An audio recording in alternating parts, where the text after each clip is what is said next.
gosto de gente.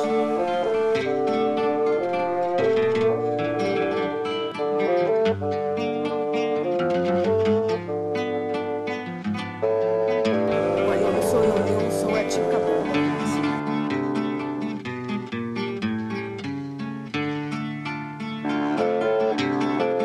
Eu não quero me arrepender de gostar das pessoas, de me aproximar das pessoas, de ouvir as pessoas, de ver as pessoas, enfim, de estar. Eu gosto, eu sou meia... Eu acho que tem a ver com o meu passado, com a minha história de vida, né? Eu sempre sofri muita rejeição. A rejeição é uma coisa que marca um pouco a minha vida. Enfim, todas as coisas que eu já vivenciei.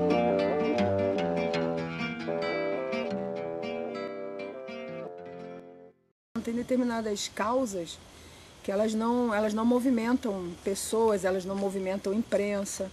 E não fazem porque não são importantes, não, porque são muito importantes, porque por trás dessas causas existem muitos interesses, né? Interesses econômicos, interesses políticos, e em função disso, desses grandes interesses, se cria um cerco muito grande. Os catadores de lixo, né? No Rio de Janeiro, que eu conheço bem, segundo dados do próprio governo, são 50 mil catadores de lixo.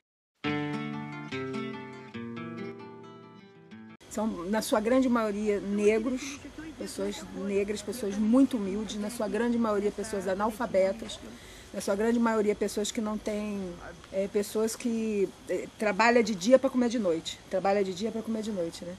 E muitas vezes não conseguem trabalhar para poder comer. Então, pessoas que vivem do lixo. São pessoas que não têm a sua cidadania. Por quê? Porque não tem uma identidade, porque não tem um título, porque não tem um CPF, porque, enfim... São pessoas colocadas completamente à margem da sociedade. E aí, para a política, não tem o título, então você não existe. Você não tem título, você não vota, então como é que é isso, né? Então, esse é um exemplo de causa invisível. Agora, é menos importante? Não. Se você for olhar o negócio do lixo, existem milhões e milhões e bilhões de reais circulando em torno do negócio do lixo.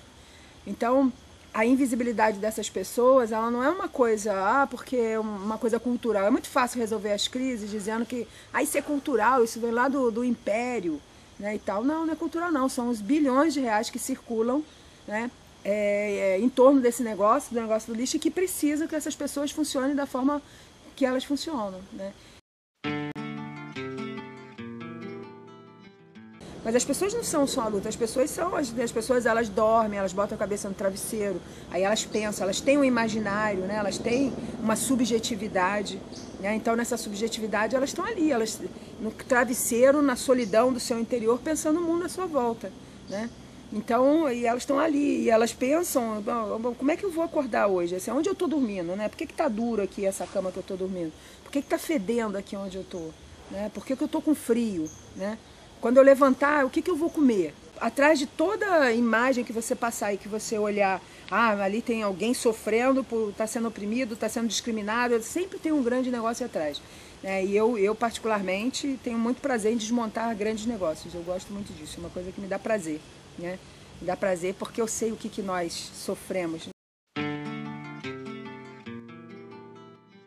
Nunca almejei estar no parlamento e abraçar o parlamento. Não, mas estar no parlamento para denunciá-lo em primeiro lugar, né, para denunciar o parlamento e para utilizar a sua imunidade, todas as coisas que ele pode trazer como instrumento de luta. E aí, eleita, o que eu fiz? Assim, o que eu fiz e o que eu faço? Eu tento ser fiel a isso, eu tento fazer com que o meu mandato seja um mandato que esteja junto das lutas do povo, que seja um mandato que articule fundamentalmente a defesa desse povo, né? E que seja um mandato que denuncie, né? Não é só denunciar o regime, denunciar o Estado, denunciar os governos, denunciar como um todo, né? Mas denunciar como? Com ação política, fazendo diferente, fazendo o que eles não esperam que você faça. Lá em Nova Iguaçu tinha uma efervescência muito grande na Igreja Católica, né?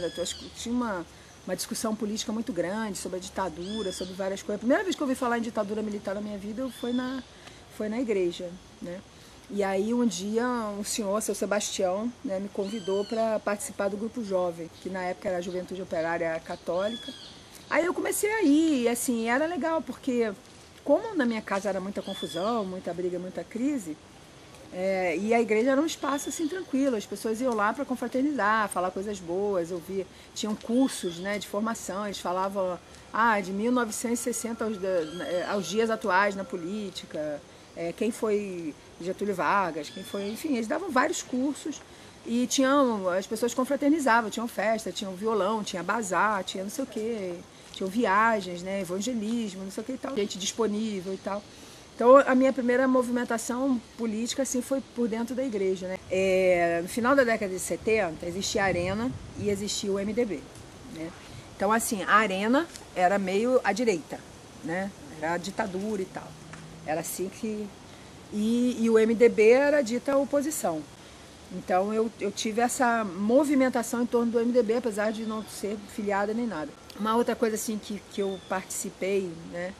Que nós fizemos vários atos e coisas que aconteceram, vários debates, foi pelo retorno dos anistiados políticos, né? Pelas pessoas que tinham sido presas pela ditadura, então começou todo o movimento da anistia ampla, geral e restrita, né? Então essa foi uma movimentação também que eu participei, e aí nessa época já na Casa Estudante. Então, e aí no início da década de 80, né? Teve todo um processo de efervescência política, o problema das greves no ABC, aquilo impactou muito a todo mundo, o debate da ditadura, tem que cair a ditadura, não dá mais e tal. E aí, a partir daí, teve o processo de fundação do PT, o processo de fundação da CUT. Eu participei muito de tudo isso, mas eu não era dirigente, assim, não, eu era um quadro pensador da fundação do PT, não é verdade. Era um quadro pensador não. Era uma militante. Depois que eu saí do PT, eu militei no PSTU, né? Quando o Lula foi eleito em 2002, né? Foi em 2002. Eu fiz a campanha do Lula, enfim, trabalhamos e comemoramos a vitória e tal. 3 meses ou 4 meses depois que o Lula assumiu, né? Começou o debate da reforma da Previdência.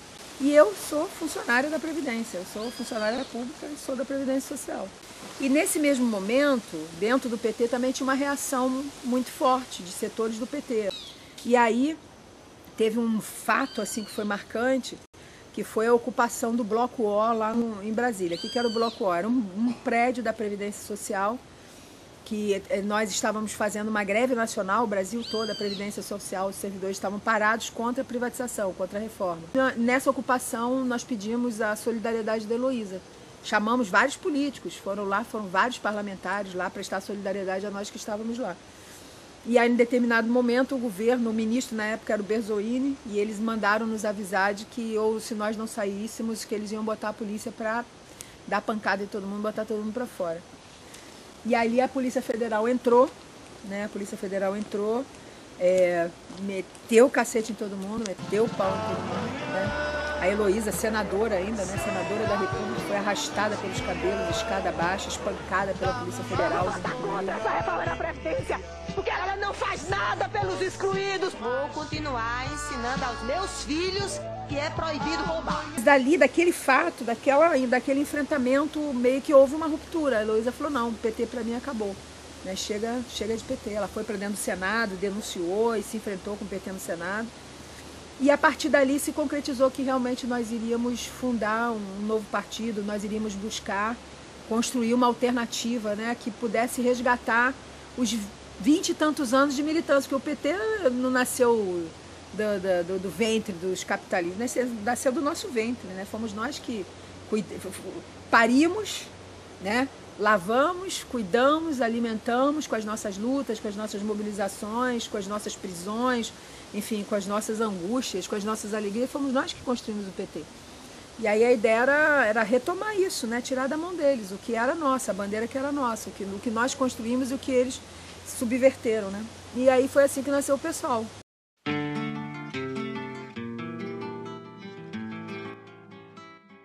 Que eu gostaria, assim, um próximo mandato, né, significaria, assim, as pessoas dizendo, seria assim, pô, legal, a gente gosta do que você está fazendo, a gente acha que o que você faz serve para alguma coisa, a gente acha que o que você faz é relevante, nós achamos que você está aí e deve continuar porque o que você faz é relevante.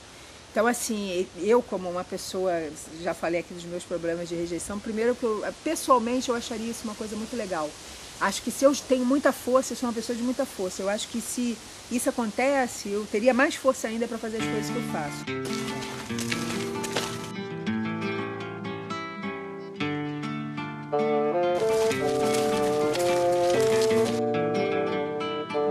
Música